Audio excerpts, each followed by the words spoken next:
जिनका जनता से सरोकार और दशकों तक उन्होंने लोगों के दिलों पर महाराष्ट्र में राज किया और आज भी लोगों की सेवा कर रहे थे।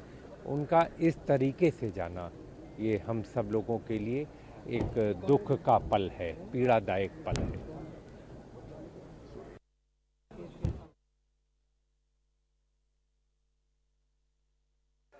तो हम लोगों के लिए पीड़ादायक ये दुर्घटना रही है।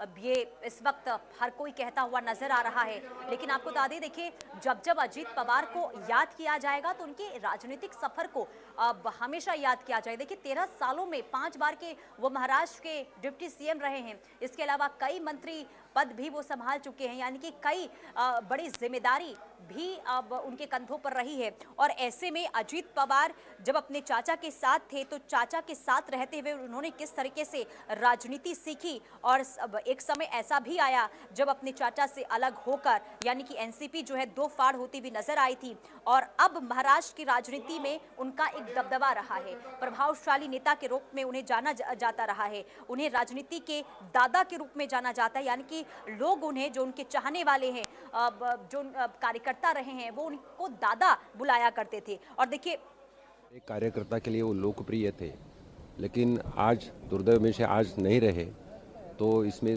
पूरा महाराष्ट्र 12-13 करोड़ जनता दुख में है। मैं भी उसमें दुख में शामिल होते उनको श्रद्धांजली अर्पण करतो। महाराष्ट्र राज्याचे उपमुख्यमंत्री यांचं आज सकाळी दुःखद निधन झाल्याची बातमी कळली आणि ते ऐकून एकदम धक्काच बसला। त्यांनी बऱ्याच वर्षापासून महाराष्ट्राच्या जनतेची सेवा केलेली आहे। तो सभी अब अपनी संवेदनाएं प्रकट कर रहे हैं। अजीत पवार ने राजनीतिक सफर की अगर शुरुआत की बात करें तो 1980 के दशक में सहकारी क्षेत्र से की थी, जहां वो चीनी मिलों, बैंक और ग्रामीण संगठनों में काम करते थे। 1991 में वो पहली बार बारामती से लोकसभा का चुनाव जीतकर सांसद बने थे। और देखिए, बारामती ही वो जा रहे थे क्योंकि जिला परिषद के चुनाव यहाँ पर होने वाले हैं, उसको लेकर सभा होने वाली थी, तैयारियां भी पूर्ण थी। लेकिन उसी से पहले ये पूरा हादसा पेश आ जाता है। उसी साल आपको बताएं, विधानसभा के लिए भी वो चुने गए थे। उन्होंने लगातार महाराष्ट्र विधानसभा में जीत भी हासिल की, कई अहम पदों पर लंबा कार्य उन्होंने किया, और इसी कार्य को आज सभी याद कर रहे हैं।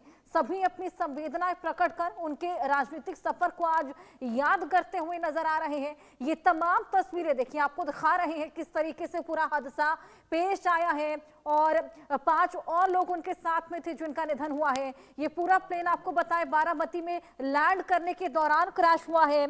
इसके अलावा आपको बताएं कि अजीत पवार राज्य के वित्त, योजना, जल संसाधन जैसे बड़े मंत्रालय संभालते थे, और उनकी छवि एक प्रभावशाली प्रशासक के रूप में बनी। बेहतर बजट योजनाएं, वित्तीय रणनीति के लिए भी वो जाने जाते थे। सभी उनको बेहद आज याद कर रहे हैं। दोष भी नहीं ठहराया जा सकता, और प्लेन क्रैश में आज उनका देहांत हुआ। मैं उनके प्रति अपनी श्रद्धांजलि व्यक्त करता हूँ। Thank you sir.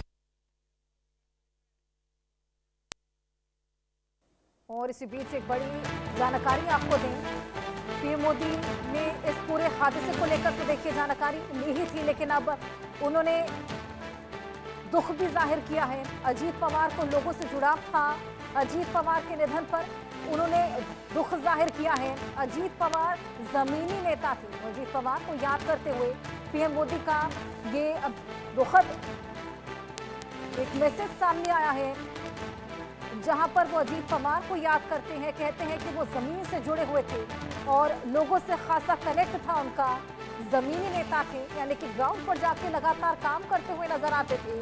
लोगों से खासा लगाव उनको रहता था, और कुछ ऐसा ही आज तमाम दिग्गज और तमाम लोग भी उनको याद करते हुए कहते हुए नजर आ रहे हैं